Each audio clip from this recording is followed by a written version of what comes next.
Te invito a cambiar de tema. Vamos a hablar ahora también de otra de las noticias del día. Tiene que ver con Carlos Méndez González, más conocido como Igor González, el sospechoso del crimen de María Isabel Pavés. Tú estás ahí en el Centro de Justicia porque hay importantes novedades a esta hora desde ese lugar, Luis. Mira, aproximadamente en unos 5 minutos más, Roberto, debería comenzar la audiencia. En este bloque de audiencias hay otras 3 audiencias más, una por violencia intrafamiliar, creo, y las otras 2 por causas más pequeñas. Cuando hablo de causas pequeñas me refiero de más fácil tramitación dentro del tribunal, a diferencia de la causa de María Isabel, que es así, es una causa mucho más larga donde se tienen que explicar mucho más argumentos. Debería ser formalizado en los próximos minutos y lo más seguro es que la Fiscalía pida la prisión preventiva en contra de esta persona, quien fue detenido ayer en Valparaíso luego de un trabajo bastante arduo por parte de la Brigada de Homicidios Metropolitana en Valparaíso, donde mediante el teléfono celular de esta persona es que se logró ubicarlo. Se comenzaron a hacer distintos rastreos y triangulaciones entre las antenas de celulares y el teléfono del imputado. Entonces, ¿qué pasaba y cuál era la gran complicación que ellos tenían? Esta persona, cuando encendía su teléfono, lo encendía por lapsos de 30 segundos, 20 segundos, 40 segundos. Entonces le era difícil a la policía, porque la información a ellos no les llega instantánea, le era difícil a la policía poder ubicarlo en el momento. Entonces, ¿qué es lo que hacen? Comienzan a marcar cada uno de estos indicios que empieza a entregar el teléfono. Con esta información se logró realizar un radio y cercar un sector, circunscribir a un sector. Y ese sector es el Cerro Polanco en Valparaíso. Ya tenían la información de que él estaba en Valparaíso.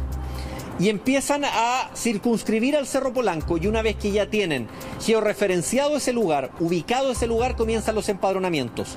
Así, durante un extenso empadronamiento el día de ayer, se logra la detención de Carlos Méndez. Luis, tenemos imágenes exclusivas de la salida justamente de Carlos Méndez González.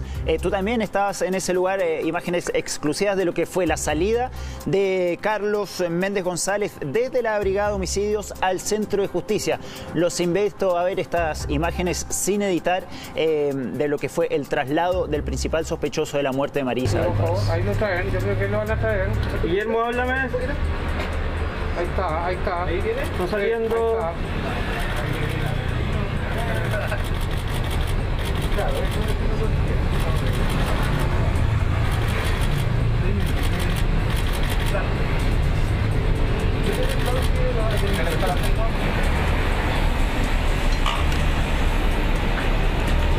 Carlos, ¿mataste a María Isabel? Carlos, ¿tú mataste a María Isabel? Carlos, ¿tú estuviste con ella o no? ¿Estuviste con ella? Ordenalo. No salgo ni en los créditos, ¿es lo peor? Nadie, amigo, nadie.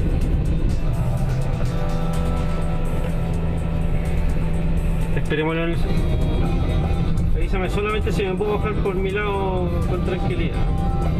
Por el espejo. No, si te voy a quedar al lado derecho. Ten cuidado, la baja no va a salir, no te hagas sobresalto.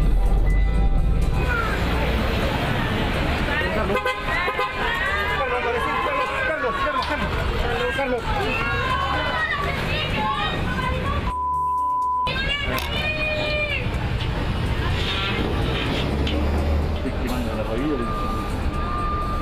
Chandy salió. Está saliendo Chandy. Ahora comió.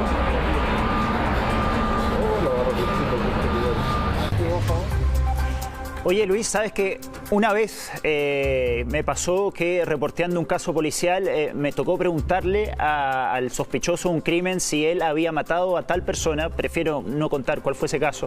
Y me dijo, mirándome a los ojos, me dijo, sí, yo fui. ¿Te ha pasado alguna vez de hacer esa pregunta? Porque vi ahí en las imágenes que tuviste la oportunidad de preguntarle, no contestó, pero ¿te ha pasado alguna vez de que un acusado finalmente termine por reconocer ante los medios que fue finalmente él? Mira, se dan siempre 2 situaciones en estos casos, Roberto. Hay uno que son 2 perfiles. Habitualmente o salen con la cabeza gacha y no dicen nada, y hay otros que son los que nosotros encontramos que quizás son los más fríos, que son los que salen con la cabeza en alto. En este caso, Carlos Méndez cuando sale con la cabeza en alto. Cuando yo le empiezo a preguntar, él no tiene ningún tipo de expresión. Ustedes lo acaban de ver en las imágenes. Yo le pregunto por lo menos 3 veces y él no tiene ningún tipo de expresión, siempre mira hacia adelante. No es muy distinto de lo que vimos alguna vez con Felipe Rojas también, en el caso de Fernanda Maciel. Siempre mirando hacia el frente, en ningún momento agachando la cabeza. Entonces son personas que a simple impresión, a la primera impresión, da la idea que son personas muy frías. Wow.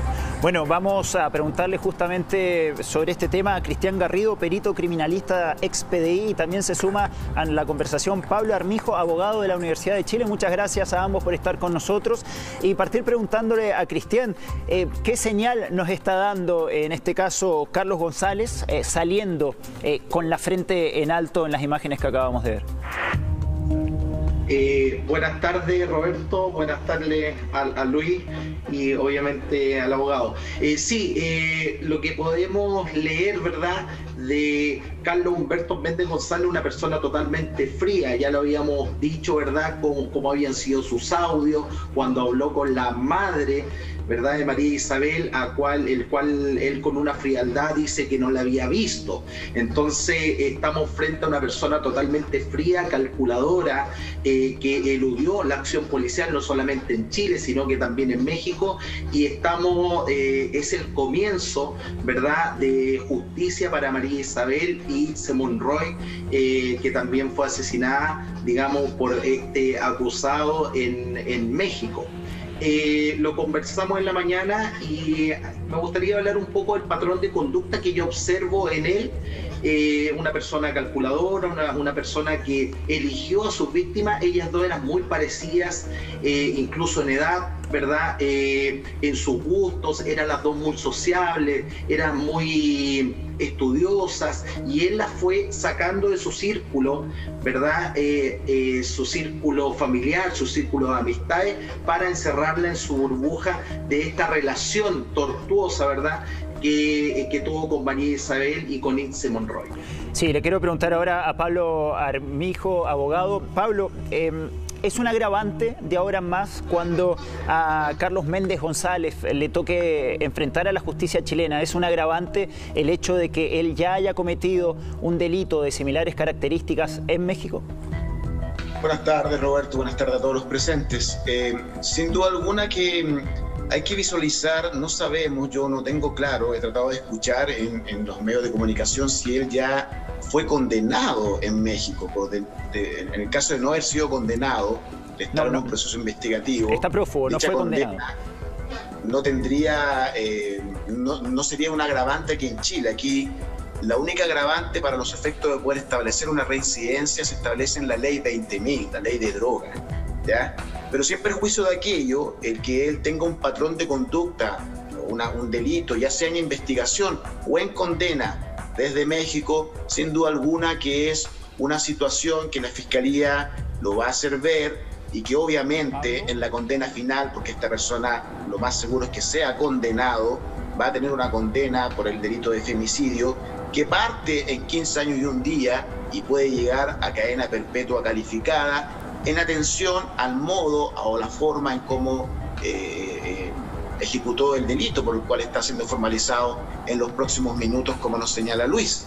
Sin duda alguna él va a quedar en prisión preventiva, y que él venga con una conducta reñida con la justicia desde México, más que un agravante, va a ser un punto bastante importante para asegurar la prisión preventiva, que es lo que, claro, sin duda alguna, sí, el tribunal va a decretar el día de hoy. Sí, Luis, ¿tienes una pregunta? Sí, que le quería preguntar a Pablo, aprovecho de saludarlo, y a Cristian también, referente a los requerimientos que tiene esta persona. Hoy en la mañana, cuando habló la Policía de Investigaciones, dijo que había una orden, una alerta roja, es decir, una orden de captura internacional en contra de Carlos Méndez. Recordemos que él ingresa con una identidad falsa, por eso es que no se activa esa alerta roja. En ese sentido, que ya México sabe que esta persona fue detenida, que la alerta roja se podría hacer efectiva, ¿qué es lo que pasa? ¿Prima el proceso legal que se está siguiendo en Chile, o él tiene que ser detenido y después es extraditado? ¿Cómo funciona el tema ahí? Claro, ahí se va a generar una problemática justamente. Vamos a tener que ver si de una u otra forma existen tratados para los efectos de poder extraditarlo, si es que se le está siguiendo un proceso en México, pero se va a generar un conflicto. Evidentemente, en Chile, el delito cometido en Chile se va a juzgar por la legislación chilena, eso no cabe duda. Pero también existe la situación de México, qué va a acontecer con dicha investigación en México y cuál es la característica o la calidad que tiene en dicha investigación.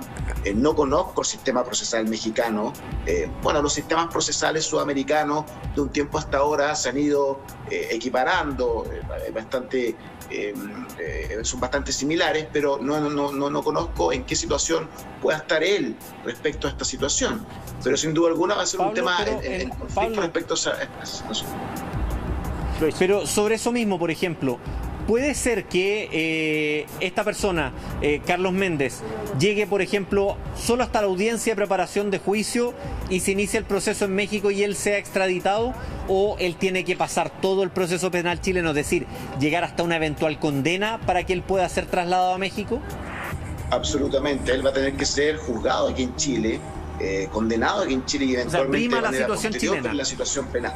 Sí, tal cual lo señala Luis. Muchachos, quiero sumar a esta charla a Mildred Monroy. Ella es hermana de Itzel Barraza, quien también fue víctima de Carlos Méndez González en México. Hola Mildred, ¿cómo estás? ¿Me escuchas? Hola, sí.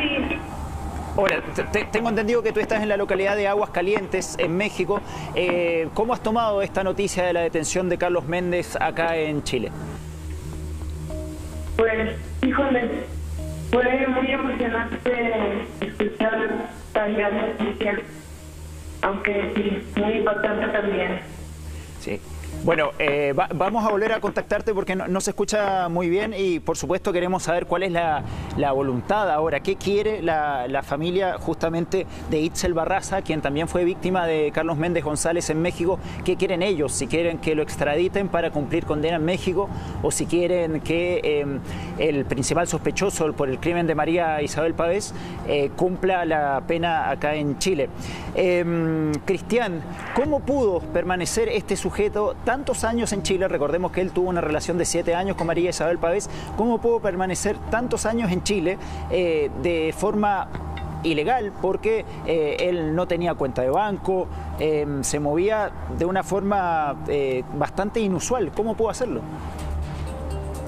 Sí, él el 2009-2010 ingresa por un paso, ¿verdad?, habilitado, que también en materia de investigación, el pasaporte que él usó, ¿verdad?, a nombre de Igor Yaroslav González. Siempre por antecedentes que manejo, ¿verdad?, y por los oficiales muy cercanos al caso, siempre él estuvo como con bajo perfil en el país, ¿verdad? Él salía muy poco a fiestas, recurría muy poco a restaurantes, no iba a lugares muy concurridos. Él se la pasaba el mayor tiempo en el lugar, en su domicilio. Él trabajaba, ¿verdad?, en computación desde su casa, emitía pitutos, digamos, para que la gente me entienda, ni siquiera emitía una boleta, no se registró en sistema de impuestos internos, o sea, evadió todos los sistemas donde él podría haber sido detectado con cualquiera de los dos nombres que él había estado usando. Siempre se mantuvo así, bajo perfil, ¿verdad? Nunca estuvo en el sistema, nunca estuvo en FONASA, lo más probable es que si se enfermaba iba a algún médico particular, ¿verdad? Y siempre fue, como lo dije, bajo perfil, y así pudo eludir todo este tiempo, digamos, que alguien o algún ente policial le pidiera su carnet de identidad, por ejemplo, claro, en la calle. Referente, Roberto, al estado de pandemia que nos encontramos, ayudó mucho a su captura, ¿verdad? Porque también no se pudo movilizar como él quería, porque sí teníamos antecedentes que él quería salir del territorio nacional por Arica, ¿verdad?, y dirigirse al país vecino de Perú. Sí. Cristian, te quería preguntar sobre precisamente la captura. ¿Qué posibilidades tenía el principal sospechoso por esta muerte de escapar de Chile? Porque nos da a entender que él sabía perfectamente lo que estaba haciendo, se movía sin usar cuenta de banco, banco, sin usar FONASA, sin usar ISAPRE, en fin, sabía cómo hacerlo para que finalmente no lo pillaran. Pero antes de responderme esa pregunta, te invito a ver una nota sobre los detalles de este caso y sobre todo la captura de Carlos Méndez González, el principal sospechoso de María Isabel Pavés, mientras esperamos la formalización en el Centro de Justicia.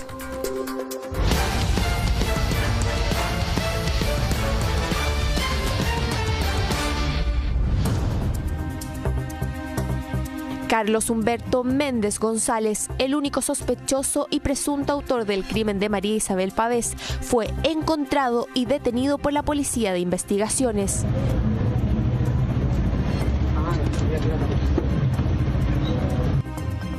A eso de las 18:50 horas de ayer miércoles 6 de enero, la Brigada de Homicidios Metropolitana de la PDI llegó hasta una hospedería en la ciudad de Valparaíso, donde estaba Carlos Méndez. Según fuentes que se encontraban en el lugar, el mexicano habría atacado a los agentes de la policía con un cuchillo, poniendo resistencia. Sin embargo, lograron capturarlo. Se logró determinar que se encontraba en el Cerro Polanco, en una pensión de Valparaíso, donde se logró justamente su detención. El día de mañana será formalizado por el delito de femicidio, arriesgando así, luego de una investigación en cuanto a su participación y acreditar el delito, una pena que va de 15 años y un día hasta presidio perpetuo calificado. Además, también será formalizado por el uso de pasaporte falso. Pasaporte falso con el que ingresó el año 2009, identificándose con el nombre de Igor Yaroslav González, cambiando también su edad, ya que no tendría 26 años, sino que 34. Así vivió en Chile durante más de 10 años, y es que este hombre habría escapado de México luego de asesinar a su expareja, una niña de tan solo 17 años. Me llegó un mensaje de una chica mexicana que están buscando a una persona en México que está prófugo del 2009 por el asesinato de una niña de 17 años y llama al subcomisario, me dice que Interpol dio la confirmación que es el mismo sujeto. La justicia mexicana nunca dio con el paradero del sospechoso y lamentablemente Igor Yaroslav cometió un segundo crimen. Desde el 23 de diciembre Méndez se encontraba prófugo, luego que el cuerpo de María Isabel fuese hallado en el departamento que el mexicano habitaba en el centro de Santiago. Para la familia de la víctima los días estuvieron llenos de incertidumbre, y es que este hombre con identidad falsa dijo no saber del paradero de María Isabel. ¿Me puedes explicar más o menos de qué fue, qué pasó, qué onda? Mira, yo sé que sí estaba decaída, de hecho lo decía medio mundo, pero nunca supe el por qué. Yo como que dije ya voy a darle su espacio, porque de verdad está muy mal. Fue el 14, fue como lo último, porque yo me di cuenta que estaba ya muy mal y dije, está mal, y yo la mando mensaje y se pone mal, dale espacio, dale su espacio. ¿Qué dictará la justicia para Carlos Méndez? El único sospechoso del femicidio de María Isabel Pavés podría estar desde 15 años y un día u obtener presidio perpetuo calificado. Pero, ¿se podría haber evitado el crimen de la joven chilena? ¿Cómo una persona logra vivir más de 10 años con una identidad falsa sin que las autoridades se den cuenta?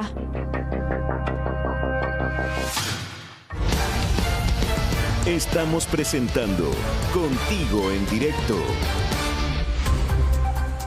Bueno, ya estamos con ella una vez más, con Mildred Monroy, hermana de Itzel Barraza, quien también fue víctima de Carlos Méndez González en México, antes que justamente este personaje viajara fugándose de la justicia hacia nuestro país. Mildred, una vez más te pregunto, ¿cómo toman la noticia allá en México del arresto de Carlos? Pues súper impresionante, la verdad, aunque estamos verdaderamente contentos. Sí, Mildred, ¿qué esperan ahora? ¿Esperan que Carlos enfrente a la justicia en Chile o ustedes desean que enfrente a la justicia en México? ¿Qué prefieren ustedes? Nosotros preferimos que se quede en Chile, que sea juzgado y castigado allá. No vamos a pedir extradición para México. ¿Por qué prefieren que sea juzgado acá en Chile? Porque las leyes de aquí de México jamás nos ayudaron en 11 años, entonces tememos porque salga todo impune y no se le castigue como se debe. Cuando tú dices que las leyes en México no los ayudaron, ¿a qué te refieres? A que nunca hubo avances ni pistas de dónde estuvo, o sea, nunca se nos apoyó. ¿Ustedes sintieron que la investigación realizada en México tenía algún indicio de que Carlos podía estar en Chile? No, nada de eso. Nada de eso. ¿Y ustedes tuvieron la oportunidad de investigar al respecto y de dar con el paradero de él? No, tampoco. No, de hecho yo me entero por el Facebook. ¿Se enteran por el Facebook? ¿De qué forma? ¿Cómo te enteras? Por la noticia de Marisabel. Vi que la comentaban mucho y pues yo reconocí a Carlos por las fotos. Sí, y ya le mando las fotos a mi papá y él me confirma que es él. Tú reconociste a Carlos por las fotos. Cuando Carlos tuvo una relación con tu hermana, ¿él frecuentaba tu círculo familiar? Es decir, ¿era habitual verlo en las reuniones familiares junto a tu hermana? No. ¿Pero lo conocías en persona? Sí, lo conocí en persona, pero creo que unas 3 veces lo llegué a ver. ¿3 veces? ¿En cuánto tiempo de relación con tu hermana? 2 años. 2 años. En 2 años lo viste solamente 3 veces. Y esas 3 veces que pudiste estar con él, ¿qué impresión te dejó? Por su aspecto no nos agradaba mucho, la verdad. Por cómo se vestía, cómo su atuendo. Pero pues siempre apoyamos a mi hermana con eso. ¿Y te llamó algo más la atención de él? ¿Algo te hizo sospechar de que tu hermana podía estar en peligro? No, la verdad es que no. A ver, y ¿nos puedes contar muy brevemente las circunstancias de cómo se dieron las cosas con tu hermana y luego cómo fue que se escapó este personaje? O sea, que nos cuentes un poco qué fue lo que pasó en México. Bueno, fue un día que la llevamos a sus prácticas de laboratorista y le dijo ella a mi mamá que no la fuera a recoger porque iba a juntarse con Carlos en la tarde. Entonces pues ya sí le teníamos aparentemente confianza. Ese día no nos escribió, no llegó a casa y se nos hizo súper raro. Pero nosotros nunca habíamos ido a la casa de él más que una vez. Entonces no pudimos dar con la casa de él esa misma noche. Hasta el siguiente día volvimos a insistir y ya dimos con la casa de Carlos y ahí fue donde había una patrulla afuera y ya nos explican lo que pasó. Y así fue como nos enteramos. Y Carlos nunca más apareció ahí en México. Ustedes, me imagino que en los días posteriores a eso intentaron rastrearlo, intentaron buscarlo por redes sociales, etcétera. Sin embargo, desapareció completamente, ¿no? No tuvieron ningún indicio de lo que pudo haber pasado con él los días y las semanas siguientes al crimen de tu hermana. Exacto, no supimos nada de él. Mildred, la justicia mexicana, desde el arresto de Carlos acá en Chile, ¿se ha comunicado con ustedes para informarles de este arresto? No, tampoco. Tampoco se han comunicado con ustedes. ¿Y ustedes se han comunicado con la justicia para por lo menos avisarles de que acá la policía sí encontró a Carlos? No, tampoco. Tampoco. ¿Y la familia de Carlos, que tengo entendido que también es de ahí, de la misma localidad de Aguascalientes donde ustedes viven, ¿has tenido la oportunidad de comunicarte con ellos, de hablar con ellos? No, desde que comenzó se intentó, pero no, los señores siempre se mantuvieron muy ajenos. Se mantuvieron muy ajenos, pero Mildred, o sea, ¿nunca tuvieron la instancia de preguntarles o de rogarles al menos saber el paradero de quién era el sospechoso del crimen de tu hermana? ¿Nunca tuvieron la oportunidad de hablar eso? No, porque ellos siempre se escudaron con derechos humanos. Cuando mis padres quisieron dialogar con ellos. Entonces no era muy posible, eran casi intocables. Pero ¿cuál era el pretexto de que Derechos Humanos pudiera ayudar a Carlos? Como si los estuviéramos hostigando, tipo. Hostigando. ¿Ellos siguen viviendo ahí en la misma localidad donde vives tú? Tengo entendido que solo el señor, la mamá no. Solo el padre de él. ¿Y esto es un caso que es conocido ahí en Aguascalientes? ¿Qué se sabe de este caso? Sí fue muy sonado en 2009, pero no había mucha difusión de redes sociales ni nada de eso. Entonces, como también hubo respuesta de la fiscalía, se fue quedando ahora sí que muy atrás y muy olvidado. Y ahora, desde la detención de Carlos en Chile, ¿cómo han reaccionado los medios de comunicación? Tengo entendido que hay un diario que tituló "Detuvieron a la bestia". ¿Es verdad eso? Sí. ¿Sí? ¿Y cómo han reaccionado los medios de comunicación, las redes sociales? ¿Qué dice la gente? ¿Qué pide la gente allá en México? Uy, ha sido muy impactante la respuesta de la gente. Gracias a la difusión pues se logró la captura de él y de verdad las respuestas fueron muy concretas. No pensé que en la verdad las redes sociales ayudaran tanto. Mildred, ustedes, tú me dijiste recién que no van a pedir la extradición de Carlos a México, que prefieren que enfrente a la justicia acá en Chile. ¿Van a tomar algún tipo de otra acción legal? ¿Se van a hacer parte del juicio acá en Chile? ¿Van a aportar antecedentes? ¿Cuáles van a ser los pasos a seguir de ustedes? Pues ahorita más que nada esperar lo que suceda con ustedes allá en Chile, con la justicia. Y obviamente si es necesario ir para allá, pues sí, estaremos yendo, con tal de que él no tenga que venir acá a México. Claro. Mildred, muy breve, ¿qué esperas ahora de la justicia chilena? ¿Qué condena esperas para Carlos?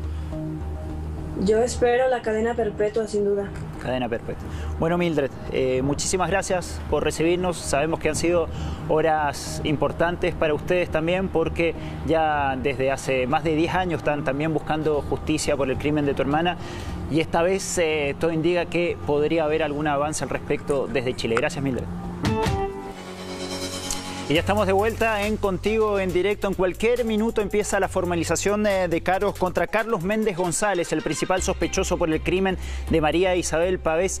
Y fue fuerte escuchar a la hermana de Itzel Barraza, la primer víctima de Carlos Méndez González en México, quien hace tan solo minutos nos dijo acá en Contigo en Directo que ella esperaba que Carlos siguiera el proceso judicial en Chile y que no sea extraditado a México, porque ella cree que en su país no están dadas las garantías judiciales para finalmente hacer justicia. Me había quedado una pregunta en el tintero a nuestro panel, a Cristian Garrido, perito criminalista de la ex PDI.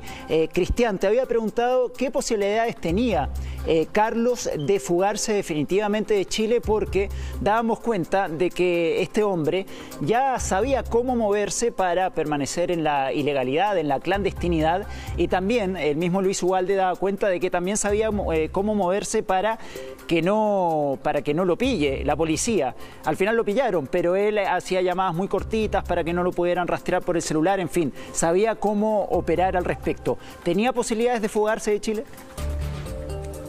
Sí, por supuesto, Roberto, era una carrera contra el tiempo. Los oficiales investigadores, ¿verdad?, que les mando un saludo a la Brigada de Homicidio Metropolitana, al grupo que lideró el subcomisario Gabriel Alarcón, que le mando un gran abrazo, ¿verdad? El día de ayer me pude comunicar con él para felicitarlo por la diligencia y obviamente también felicitar a la Fiscalía. Era una carrera contra el tiempo, 3 semanas que los funcionarios estuvieron tras los pasos de esta persona, ¿verdad? Movimientos, llamados muy cortos, triangulaciones de teléfono, obviamente no mencionar la tecnología que usa la policía en estos momentos, pero yo te podría dar un dato que es una tecnología, ¿verdad?, que hemos adquirido a policías mundiales como el FBI y realmente las últimas diligencias se han hecho a través de esta tecnología de triangulación.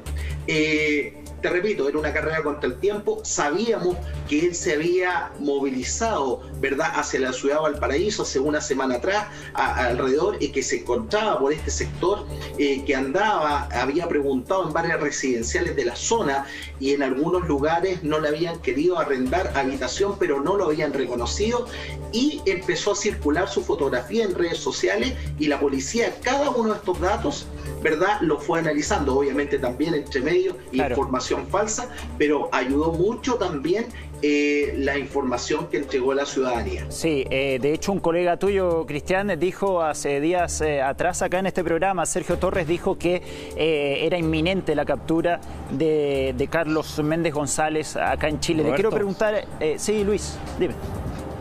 Sí, que te quería comentar que justo hoy día conversé con Sergio Torres, hablamos del tema Y le dije esto mismo, lo que tú estás diciendo ahora, que cuando le habíamos preguntado si él creía que lo iban a encontrar, dijo, totalmente, estando en Chile la PDI lo va a encontrar. Claro. Que me explicaba también Sergio Torres que poco a poco también fueron disminuyendo el cerco. De inmediato se tuvo primero la información de que él podía estar en Valparaíso, entonces fueron para allá, más con la información del teléfono, empezaron a ir cercando. Y claro, finalmente lo que supimos después, por lo que informó la PDI, por lo que informó Fiscalía Oriente Hoy, él lo que quería, Carlos Méndez, lo que quería era llegar hasta Arica. Él quería llegar hasta el Paso Chacayuta y por ahí poder salir a Perú. Él el año 2009 ingresa por Perú a Chile. Entonces él quería salir por ese lugar. A él le jugaba muy a favor estos 4 días en los que estuvo desaparecida María Isabel, que su familia no tenía idea de en lo que ella estaba, porque su familia denuncia después de estos 4 días, pero esos 4 días para él eran muy beneficiosos para poder salir. Claro. Sin embargo, por los cordones sanitarios, por las barreras que se están estableciendo por el COVID, solamente pudo llegar hasta Valparaíso. Entonces lo que él buscaba era prácticamente hibernar en Valparaíso para después poder salir. Claro, tenía una larga ruta hasta Arica, iba a ser difícil salir de Chile. Le quiero preguntar al abogado Pablo Armijo, ¿qué te provoca escuchar las palabras de la hermana de la primer víctima de Carlos, de Itzel Barraza, quien recién desde México decía que ella esperaba que finalmente se hiciera justicia en Chile y no en México, y que la misma familia no iba a pedir la extradición de Carlos hacia México? Sí, bueno, primero que todo es triste lo que le acontece a ellos. Desafortunadamente lograron ver a través de una policía extranjera la captura en virtud de la comisión de otro delito de aquel que dio muerte a su familiar. Eso sin duda alguna es una tristeza absoluta, sobre todo que ella muy sensatamente señala, mi justicia no es la que no es la que logró capturar a este delincuente, sino la justicia chilena. Creo que las palabras de ella vienen también un poco a generar una situación que es a nivel sudamericano. Los sistemas procesales penales en toda Sudamérica fallan, y las policías fallan en todos lados, en todos los lugares. Y nos hemos dado cuenta, hemos vivenciado a través de lo que dice la familiar de esta persona que falleció, de que justamente México no dio respuesta a un delito grave. Bueno, las excusas que dan, esto fue hace mucho tiempo atrás, a lo mejor la tecnología, las redes sociales no estaban tan inmersas como el día de hoy. Claro, Pablo. Pero sin duda alguna, la Policía de Investigaciones logró ejecutar una muy buena labor. Creo que en muy pocos días lograron dar con ella, y la intención de solicitar o no la extradición, desafortunadamente, no es solo resorte de la familia. Eventualmente el Ministerio Público, la Justicia de México podría solicitar la extradición, pero como señalé, y como lo señaló Luis de manera muy correcta, lo primero que hay que hacer es juzgarlo aquí en Chile, y solo una vez esté juzgado y condenado podría eventualmente ser remitido, sí que sí. Pablo, el hecho de que la familia no quiera que se lo extradite a México, el hecho de que, que no quieran que lo extraditen, y que la justicia mexicana no le haya informado a la familia de la detención, de que ellos se enteraron por redes sociales, por los medios de comunicación, no se enteraron por la vía judicial, digamos.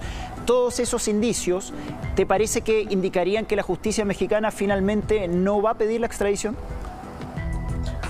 Lo más seguro es que así sea. Si efectivamente ni siquiera la justicia, el Ministerio Público encargado de la investigación en México se haya comunicado con la familia, demuestra una falta de interés, una falta de empatía, y hoy obviamente podemos deducir de dicha actitud la nula posibilidad de que la justicia mexicana se haga parte y pida eventualmente una extradición.